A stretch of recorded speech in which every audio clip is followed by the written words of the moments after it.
Enter ಬಟನ್ಗೆ ಸಂಬಂಧಿಸಿದ ಹಾಗೆ ಇರತಕ್ಕಂಥ ವಿಷಯ ಹೇಳ್ತಾ ಇದ್ದಾರೆ ಇಲ್ಲಿ. Page up, page down. ಇದು ಪೇಜ್ ನೀವು ನೋಡ್ಬೋದು. ನೋಡಿ, ನಾನು ಉಪಯೋಗಿಸಿದ ತಕ್ಷಣ ಅದು ತೋರಿಸ್ತಾ ಇದೆ ಪಾಯಿಂಟ್. ಅದನ್ನ ಸ್ವಲ್ಪ ಹಾಯ್ ಹಲೋ ನಮಸ್ತೆ, welcome to Satish all in one Kannada YouTube channel. ಸ್ನೇಹಿತರೆ, ಇವತ್ತಿನ ಒಂದು ವಿಡಿಯೋದಲ್ಲಿ ಅಮೆಝಾನ್ ಇಂದ ಒಂದು ಪ್ರಾಡಕ್ಟ್ ಅನ್ನುವಂಥದ್ದನ್ನ ನಾನು ಅನ್ಬಾಕ್ಸ್ ಮಾಡ್ತಾ ಇದ್ದೀನಿ. ಪ್ರೆಸೆಂಟರ್, ಇದು ವೈರ್ಲೆಸ್ ಪ್ರೆಸೆಂಟರು. ಅದು ಹೇಗಿರುತ್ತೆ ಏನು ಅನ್ನುವಂಥದ್ದನ್ನ ಈ ವಿಡಿಯೋದಲ್ಲಿ ಬೇಗ ಚಕ ಅಂತ ಹೇಳಿ ಅನ್ಬಾಕ್ಸಿಂಗ್ ಮಾಡಿ ನೋಡ್ಬಿಡೋಣ.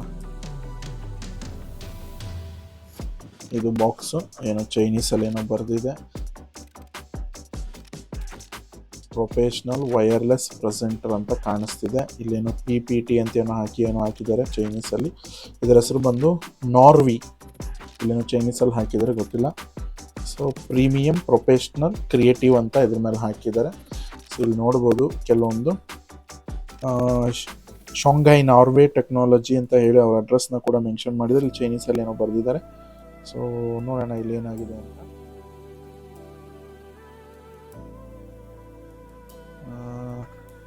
ಯಾವ ಥರ ಇದು? Yes presenter. Wow, see the product, premium product unbox ಆಗ್ತಾ ಇದೆ. ಯಾ, ಏನಿಲ್ಲ, ಸರಿಯಾಗಿ ಅನ್ಬಾಕ್ಸ್ ಮಾಡೋಕ್ಕಾಗಲಿಲ್ಲ ನನ್ನ ಕೈಲಿ. ಎಸ್, ಇಲ್ಲೊಂದು ಪೌಚ್ ಇದೆ. ಇದನ್ನು ಇಟ್ಕೊಳ್ಳೋಕ್ಕೆ ಭಾಳ ಒಂದು ಪ್ರೀಮಿಯಮ್ ಇರ್ತಕ್ಕಂಥ ಒಂದು ಪೌಚನ್ನು ಕೂಡ ಕೊಟ್ಟಿದ್ದಾರೆ. ಪೌಚ್ ಇದೆ, ಅದರ ಜೊತೆಗೆ ಇದರ ಯೂಸರ್ ಮ್ಯಾನ್ಯುಯಲ್ ಕೂಡ ಇದೆ, ಹೆಂಗೆ ಯೂಸ್ ಮಾಡಬೇಕಿದು ಅಂತ. ಓಕೆ, ಸಿ ಇದನ್ನೊಂದ್ಸಲ ಕ್ವಿಕ್ ಸ್ಟಾರ್ಟ್ ಗೈಡನ್ನು ಒಂದ್ಸಲ ಓದ್ಬಿಡಿ. ಅದು ವಾರ್ನಿಂಗ್ ಇಂಗ್ಲೀಷಲ್ಲಿದೆ. ಸೊ ಮತ್ತು ಇನ್ಯಾವ್ಯಾವ ಲ್ಯಾಂಗ್ವೇಜ್ ಇದೆ? ಎಸ್, ಇಂಗ್ಲೀಷ್ನಲ್ಲಿದೆ ಸಂಪೂರ್ಣವಾಗಿ. ನೀವು ಒಂದ್ಸಲ ನೋಡ್ಕೊಂಬಿಡಿ, ಯಾಕೆಂತಂದರೆ ಇದು ಡೀಟೇಲ್ ಹೇಗಿರಬೇಕು ಏನು ಅಂತೆಲ್ಲ ಇಲ್ಲಿ ಹಾಕಿರೋಕ್ಕೆ. ಸೊ ಪ್ರೀಮಿಯಾಗಿದೆ. ನೋಡೋಣ, ಇದನ್ನ ಬಗ್ಗೆ ನಾನು ಆಮೇಲೆ ಮಾತಾಡ್ತೀನಿ. ಫಸ್ಟ್ ಇದರೊಳಗಡೆ ಒಂದು ಟೈಪ್ ಸಿ ಕನೆಕ್ಟರ್ ಚಾರ್ಜಿಂಗ್ಗೆ ಅಂತ ಹೇಳಿ ಕೊಟ್ಟಿದ್ದಾರೆ. ಇದೊಂದು ಪರವಾಗಿಲ್ಲ, ಕ್ವಾಲಿಟಿ ಚೆನ್ನಾಗೇ ಇದೆ. ಈ ಕ್ವಿಕ್ ಸ್ಟಾರ್ಟ್ ಗೈಡು, ಅದನ್ನು ಬಿಟ್ಟರೆ ಈ ಪೌಚು ಮತ್ತು ಇದನ್ನು ತೆಗೆದಿಟ್ಟು ಈಗ ನಮ್ಮ ಮೇಯ್ನ್ ಪ್ರಾಡಕ್ಟ್ ಅನ್ನುವಂಥದ್ರ ಬಗ್ಗೆ ಮಾತನಾಡೋಣ. ನೋಡಿ, ನೀಟಾಗಿ ಈ ರೀತಿ ಪ್ಯಾಕಿಂಗಲ್ಲಿ ಕೊಟ್ಟಿದ್ದಾರೆ. ಇಲ್ಲಿ ನೋಡ್ಬೋದು. Yes, amazing. ಇದರ ಲುಕ್ಕು ಪ್ರೀಮಿಯಾಗಿದೆ, ಸೂಪರಾಗಿದೆ. ಇಲ್ಲಿ ನೋಡಿ, ಇದು ಈ ಕಡೆಗೆ ಒಂದು ಬಟನ್ ಇದೆ. ಸೊ ಇದ್ರ ಫಂಕ್ಷನ್ಸ್ ಎಲ್ಲ ನಾನು ನಿಮಗೆ ಒಂದ್ಸಲ ಯೂಸ್ ಮಾಡಿ ಆಮೇಲೆ ನೋಡ್ತೇನೆ. ದಿಸ್ ಇಸ್ ಒಂದು USB. ಇದನ್ನು ನೀವು ಡೈರೆಕ್ಟಾಗಿ ನಿಮ್ಮ ಕಂಪ್ಯೂಟರ್ಗೆ ಪ್ಲಗ್ಗಿಂಗ್ ಮಾಡಿ ಇದನ್ನು ಯೂಸ್ ಮಾಡ್ಬೋದು. ಆದರೆ ಇದಕ್ಕಿಂತ ಮುಂಚೆ ಇದೊಂದು ಸಾಫ್ಟ್ವೇರ್ ಇರುತ್ತೆ. ಆ ಸಾಫ್ಟ್ವೇರ್ನ ಡೌನ್ಲೋಡ್ ಮಾಡಿಕೊಂಡು ನೀವು ಅಡ್ಜಸ್ಟ್ ಮಾಡಬೇಕು. ಸ್ನೇಹಿತರೆ, ಈಗ ಇದನ್ನು ಕನೆಕ್ಟ್ ಮಾಡ್ತೀನಿ. ನಾನು ಕನೆಕ್ಟ್ ಮಾಡಿ ಸಿಸ್ಟಮ್ಗೆ ಕನೆಕ್ಟ್ ಮಾಡ್ತಾ ಇದ್ದೀನಿ. ಇಲ್ಲಿ ನೀವು ನೋಡ್ಬೋದು, ಕನೆಕ್ಟ್ ಆಗಿದ ತಕ್ಷಣ ಇಲ್ಲೊಂದು ನಾರ್ವಿ G ಅಂತ ಬರುತ್ತೆ. There is a problem with this drive, scan the drive to fix ಅಂತ ಬರ್ತಾ ಇದೆ. ಎಸ್ ಅಂತ ನೋಡೋಣ. ಎಸ್, ಸ್ಕ್ಯಾನ್ ಮಾಡ್ತಾ ಇದ್ದೀನಿ. ದಿಸ್ ಸಕ್ಸಸ್ಫುಲಿ ಬಂತು. ನೆಕ್ಸ್ಟ್ ಇದನ್ನು ಡ್ರೈವ್ನ ಓಪನ್ ಮಾಡ್ತಾ ಇದ್ದೀನಿ ನಾನು. 29.9 GB ಅಂದರೆ 32 GB ಅದು ಇದು ಕೂಡ ಇರುತ್ತೆ, ಪೆನ್ ಡ್ರೈವ್ ಕೂಡ. ಎಸ್, ಇಲ್ಲಿ ನೋಡ್ಬೋದು ನಾರ್ವೆ ಪ್ರೆಸೆಂಟರ್ ಅಂತ ಒಂದು ಸಾಫ್ಟ್ವೇರ್ ಕಾಣಿಸ್ತಾ ಇದೆ. ಇದರಲ್ಲಿ exe ಫೈಲ್ ಇದೆ ನೋಡಿ, ಅಲ್ಲಿ ಕಾಣ್ತಿದ್ಯಾ? ಸೊ ನಾನು ಅದನ್ನು exe ಫೈಲನ್ನು ಈಗ ನಾರ್ವಿದು ಇನ್ಸ್ಟಾಲ್ ಮಾಡ್ತಾ ಇದ್ದೀನಿ. ಅಥವಾ ನೀವು ವೆಬ್ಸೈಟ್ಗೆ ಹೋಗಿ ಕೂಡ ಇನ್ಸ್ಟಾಲ್ ಮಾಡ್ಬೋದು. ಎಸ್, ನೋಡಿ, ಇಲ್ಲಿ ನಾರ್ವಿ ಪ್ರೆಸೆಂಟರ್ ಸೆಟಪ್ ಅಂತ ಬಂತು. ನಾನು ನನ್ನ ಒಂದು ಇದರಲ್ಲಿ ಇನ್ಸ್ಟಾಲ್ ಮಾಡ್ತಾ ಇದ್ದೀನಿ. ಎಸ್, ಇನ್ಸ್ಟಾಲ್ ಅಂತ ಕೊಟ್ಟಿದ್ದೀನಿ. ನಾರ್ವಿ ಪ್ರೆಸೆಂಟರ್ ಇನ್ಸ್ಟಾಲ್ ಆಯಿತು. ಓಪನ್.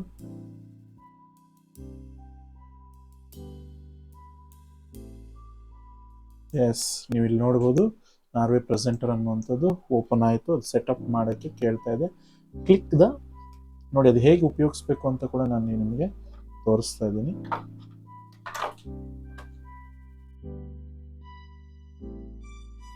ಲಿಂಕ್ ಆಗ್ತಾ ಇದೆ ಇಲ್ಲಿ ಆಲ್ರೆಡಿ, ಲೈಟ್ ನೀವು ನೋಡ್ಬೋದು.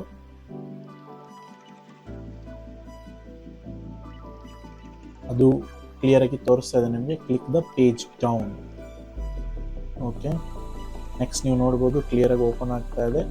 ನೋಡಿ, ಇಲ್ಲಿ click the page down key to go next ಅಂತ ಇದೆ. ಅಂದರೆ ನೆಕ್ಸ್ಟ್ ಹೋಗ್ಬೇಕಂತಂದರೆ ಈ ಬಟನನ್ನು ಕ್ಲಿಕ್ ಮಾಡಬೇಕು. ನೋಡಿ ನಾನು ಕ್ಲಿಕ್ ಮಾಡ್ತೀನಿ. ಈಗ ರೈಟ್ ಸ್ಲೈಡ್ಸ್ ಬರಬೇಕು ಅಂತಂದರೆ ಕ್ಲಿಕ್ ದ ಈ ನೋಡಿ ಇಲ್ಲಿ page key plus page down ಕೀಗೆ ಬಂದು ರೈಟ್ ಆ್ಯರೋ, ಲೆಫ್ಟ್ ಆ್ಯರೋ ಬಂದು page up key. Okay, so ಇದು ಪಾಯಿಂಟರ್ ಸೆಂಟ್ರದು. ಓಕೆ, ನೆಕ್ಸ್ಟ್ ನೀವು ನೋಡ್ಬೋದು ಅದು ಕ್ಲಿಯರಾಗಿ ಡೀಟೇಲ್ಸ್ ಕೊಟ್ಟಿದ್ದಾರೆ. ಪೇಜ್ ಅಪ್ ಪೇಜ್ ಡೌನು ಆಗಿದ್ದಾದ್ಮೇಲೆ ಇಲ್ಲಿ ಸೆಂಟರ್ ಬಟನ್ದು ವರ್ಕಿಂಗ್ ಫಂಕ್ಷನ್ ಅನ್ನೋಂಥದ್ದನ್ನ ತೋರಿಸಿದ್ದಾರೆ.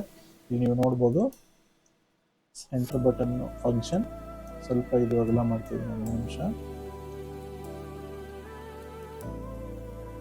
ನೋಡಿ ಇಲ್ಲಿ ಈ ಸೆಂಟರ್ ಬಟನ್ಗೆ ಸಂಬಂಧಿಸಿದ ಹಾಗೆ ಇರ್ತಕ್ಕಂಥ ವಿಷಯ ಹೇಳ್ತಾ ಇದ್ದಾರೆ. ಇಲ್ಲಿ ಪೇಜ್ ಅಪ್ಪು, ಪೇಜ್ ಡೌನ್, ಇದು ಪೇಜ್ ಡೌನು, ಇದು ಪೇಜ್ ಅಪ್ಪು. ಸೊ ಇದು ಬಂದು ಸೆಂಟ್ರ್ ಬಂದು ಪಾಯಿಂಟರ್ ಕೀ. ಅಂದರೆ ನೀವು ನೋಡ್ಬೋದು, ನೋಡಿ ನಾನು ಉಪಯೋಗಿಸಿದ ತಕ್ಷಣ ಅದು ತೋರಿಸ್ತಾ ಇದೆ ಪಾಯಿಂಟ್ರು. ಅದನ್ನು ಸ್ವಲ್ಪ ಈ ಲೆಫ್ಟ್ ಬಟನನ್ನು ಹಿಡ್ಕೊಂಡು ಒತ್ತಿರ್ಕೊತಾ ಇದೆ.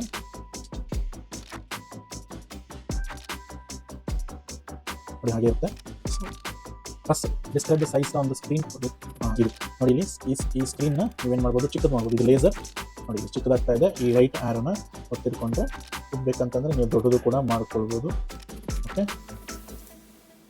Next press and hold pointer to move. Okay, ಇಲ್ಲಿ ನೀವು ನೋಡ್ಕೋಬೋದು, ಇಲ್ಲಿ ಸೆಟ್ಟಿಂಗ್ಸ್ ಕೂಡ ಕಾಣಿಸ್ತಿದೆ. ಸ್ಪಾಟ್ ಲೈಟ್ನ ಆನ್ ಮಾಡ್ಕೊಳ್ಬೋದು, ಆಫ್ ಮಾಡ್ಕೊಳ್ಬೋದು, ಡಿಜಿಟಲ್ ಲೈಟನ್ನು ಆನ್ ಮಾಡ್ಕೊಂಡು ಕಸ್ಟಮೈಸ್ ಕೀಸ್ ಇವೆಲ್ಲನೂ ಕೂಡ. ಅದರ ಫಸ್ಟ್ ಪಾಯಿಂಟ್ರ್ ನೋಡಿ. ಎಸ್, ಈಗ ನೋಡಿ ನನಗೆ ಪಾಯಿಂಟ್ ಕಾಣಿಸ್ತಿದೆಯಲ್ಲ ಮಿಡಲ್ದು. ಎಸ್, ಡಬಲ್ ಟ್ಯಾಪ್ ಮಾಡಿದ ತಕ್ಷಣ ಮತ್ತೆ ಸ್ವಿಚ್ ಬೇರೆದಕ್ಕೆ ಹೋಯ್ತು ನೋಡಿ. ಈಗ ನೋಡಿ ಡಬಲ್ ಟ್ಯಾಪ್ ಮಾಡಿದ ತಕ್ಷಣ ನೀವು ನೋಡ್ಬೋದು ಸ್ಪಾಟ್ ಲೈಟ್ ಕಾಣಿಸ್ತಾ ಇದೆ. ಇದು ಚಿಕ್ಕದು ದೊಡ್ಡದು ಬೇಕಂತಂದರೆ ಈ ರೈಟ್ ಸೈಡ್ದು ಒಂದ್ಸಲ ಇಲ್ಲಿ ನಿಮಗೆ ಕಾಣುತ್ತೆ. ಈಗ ನಾನು ಹಾಕ್ತಾ ಇದ್ದೀನಿ. ಓಕೆ, ಇದನ್ನು ಮತ್ತೆ ಡಬಲ್ ಟ್ಯಾಪ್ ಮಾಡಿದ್ರೆ ಅದೀಗೇನು ಏನಾಗುತ್ತೆ, ಮ್ಯಾಗ್ನಿಫೈಯರ್ ಓಪನ್ ಆಗುತ್ತೆ. ನೋಡಿ ಇಲ್ಲಿ ಮ್ಯಾಗ್ನಿಫೈಯರ್ ಅಂದರೆ ತುಂಬ ದೊಡ್ಡದಾಗಿ ಕಾಣಿಸ್ತಾ ಇರ್ತಕ್ಕಂಥ. ಇದನ್ನು ಸೈಜ್ ಚಿಕ್ಕದು ದೊಡ್ಡದು ಮಾಡ್ಕೋಬೇಕಂತಂದರೆ ಪ್ರೆಸ್ ಮಾಡ್ಕೋಬೇಕು, ದೊಡ್ಡದು ಮಾಡ್ಕೋಬೇಕು. ಇಲ್ಲ ದೊಡ್ಡದಂದ್ರೆ ಈ ಕಡೆಗೆ, ಚಿಕ್ಕದಂದರೆ ಈ ಕಡೆ. ಚೆನ್ನಾಗಿದೆ ಅನಿಸುತ್ತೆ. ಓಕೆ, ಅಗೇನ್ ಮತ್ತೆ ಡಬಲ್ ಕ್ಲಿಕ್ ಮಾಡಿದ ತಕ್ಷಣ ನಿಮಗೆ ಮೌಸ್ ಪಾಯಿಂಟ್ ವರ್ಕ್ ಆಗ್ತಾ ಇದೆ. ಆಯಿತಾ? ಸೊ ಇಲ್ಲಿ ಇನ್ನೂ ನೀವು ಏನು ಬೇಕಾದರೂ ಸೆಟ್ ಮಾಡ್ಕೊಳ್ಬೋದು. ಅನೆಟೇಟ್ ಕೀ ಬಂದು ನಿಮಗೆ ಅನೆಟೇಷನ್ ಮಾಡಲಿಕ್ಕೆ ಹೆಲ್ಪ್ ಆಗುತ್ತೆ. ಅಂತಂದರೆ ನೀವು ಒಂದು ಯಾವುದಾದ್ರೂ ಒಂದು ಫಾರ್ ಎಕ್ಸಾಂಪಲ್ಗೆ ನೀವೊಂದು ಏನಾದರೂ ಒಂದು PDF ತೋರಿಸ್ತಾ ಇರ್ತೀರಾ, ನೀವೊಂದು ಯಾವುದಾದ್ರೂ ಒಂದು ಪವರ್ ಪಾಯಿಂಟನ್ನು ಪ್ರೆಸೆಂಟ್ ಮಾಡ್ತಾ ಇರಬೇಕಾದ್ರೆ ನೀವು ಡೈರೆಕ್ಟಾಗಿ ದೂರದಿಂದನೇ ಏನು ಮಾಡ್ಬೋದು ಅಂತಂದರೆ ಇಲ್ಲಿ ಅನೆಟೇಟ್ ಮಾಡ್ಬೋದು. ಫಾರ್ ಎಕ್ಸಾಂಪಲ್ಗೆ ಇಲ್ಲಿ ನೋಡಿ ನಾನು ಬರಿತಾ ಇದ್ದೀನಿ ಸ್ಕ್ರೀನ್ನ ಮೇಲೆ. ಓಕೆನಾ, ಇದು ಡೈರೆಕ್ಟಾಗಿ ನಾನು ಮಾಡ್ತಿರ್ತಕ್ಕಂಥ. ಎಸ್, ನೋಡಿ ಇಲ್ಲಿ. ಎಸ್, ಮೊದಲ್ವಾ ಈಗ ಏನು ವಾಪಸ್ ಹೋಗ್ಬೇಕಂದ್ರೆ ಮತ್ತೆ ಡಬಲ್ ಕ್ಲಿಕ್ ಮಾಡಿಬಿಟ್ರೆ ಹೋಗುತ್ತೆ. ಸೊ ಅನೆಟೇಷನ್ ಮಾಡಬೇಕಾದ್ರೆ ಅಲ್ಲಿ ವಿಡಿಯೋ ವರ್ಕ್ ಆಗ್ತಿಲ್ಲ, ಬಟ್ ನೀವು ಮಾಡಬೇಕಾದ್ರೆ ಆಗುತ್ತೆ. ಇಲ್ಲಿ ನೋಡಿ ಇಲ್ಲಿದೆಯಲ್ಲ ಅನೋಟೇಷನ್ ಕೀ ಮೇಲೆ ಕಾಣ್ತಿದೆಯಲ್ಲ, ಸೊ ಇದನ್ನು ಕ್ಲಿಕ್ ಮಾಡಿದರೆ ಅನೋಟೇಷನ್ ಓಪನ್ ಆಗುತ್ತೆ. ಎಸ್, ನೀವು ನೋಡಿ ಇಲ್ಲಿ ಮೇಲೆ ಪ್ರೆಸ್ ಮಾಡಿಕೊಂಡು ನಿಮ್ಗೆ ಎಲ್ಲಿ ಬೇಕಾದರೂ ಬರೀರಿ. ಈ ಥರ ಗೆರೆಯನ್ನು ಹಾಕ್ಬೋದು, ರೌಂಡ್ ಹಾಕ್ಬೋದು, ಮತ್ತು